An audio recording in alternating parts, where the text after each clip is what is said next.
Eto na moment we yung all have been waiting for. I'm sure all our contestants or grand finalists are all excited. Sa backstage pa lang, naku, talagang nakikita mo yung excitement. So sobrang excited mo, nanginginig ka po ngayon. Ako rin eh. Alright, good evening to all of you, of course. This is the grand finals of the Manila Finest Hunk Season 9. I am your host, AC Aguilar, together with the ever beautiful and charming. Let's all welcome her back, Miss Ariana! Good evening, everybody. Thank you all. And syempre, welcome back, partner. Welcome back, partner. And now we will all be giving the awards for those who won the last fashion show for the Philippine Festival. Okay. May we call on Miss Mercy Jacinto and Miss Mercy Jacinto na muna, to give us or help us in awarding our winners. So Ariana, maybe Miss Mercy, it's been a long time. I missed you. Hi, Miss Mercy. Welcome. Let's proceed here on this side. Malabo man. Oo ba, marami talaga pa natin. Good evening, Ma'am Mercy. And of course, our winner will get to take home 3,000 pesos. And of course, a sash, 2,000 from the handler, and a gift pack from Our sponsor, Aficionado. Thank you very much, Aficionado. Okay, are you guys ready?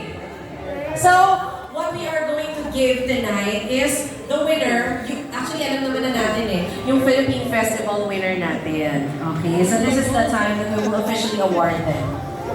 Okay, so our winner last Philippine Festival is Hunk number 24, Christian Villar. Yes, this is from Judge Jen. Yeah. For everybody, syempre, iba yung outfit eh. Siya yung nagano na. Alright. Partner. Oh, Siya yung sobrang daming taas ng energy, no? I do believe that was the Mascara Festival. Oo, yeah. Go, Christian! Photo op. Okay.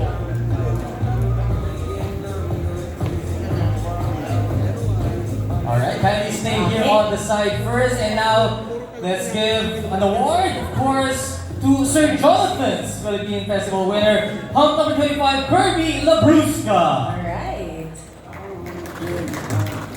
Hi, Kirby!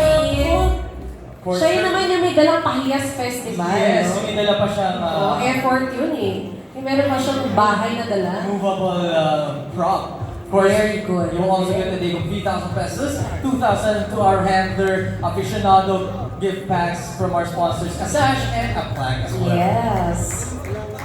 Congratulations. Ang sarap naman ano, pagka pinaghirapan mo talaga eh, talagang mananalo ka talaga. Congratulations, Kirby. Kirby, kindly must stay on the side first. Yes. I think we will be having a group photo up after. Later on. And last but not the least, of course, from Judge Carlo Martin himself, our last awardee for the Philippine Festival is Hunk number 12, Kurt Del Rosario. Sorry. Ito si Mr. Tambo. Tambo Festival. Oh, napakabigat. He will also get a day of 3,000 Aww. pesos, 2,000 to the handler, a sash, gift pack from Aficionado, and of course, a plaque from Captain's Familiar. Alright. Again, thank you very much to our sponsor, Aficionado, for giving us goodie bags. Thank you.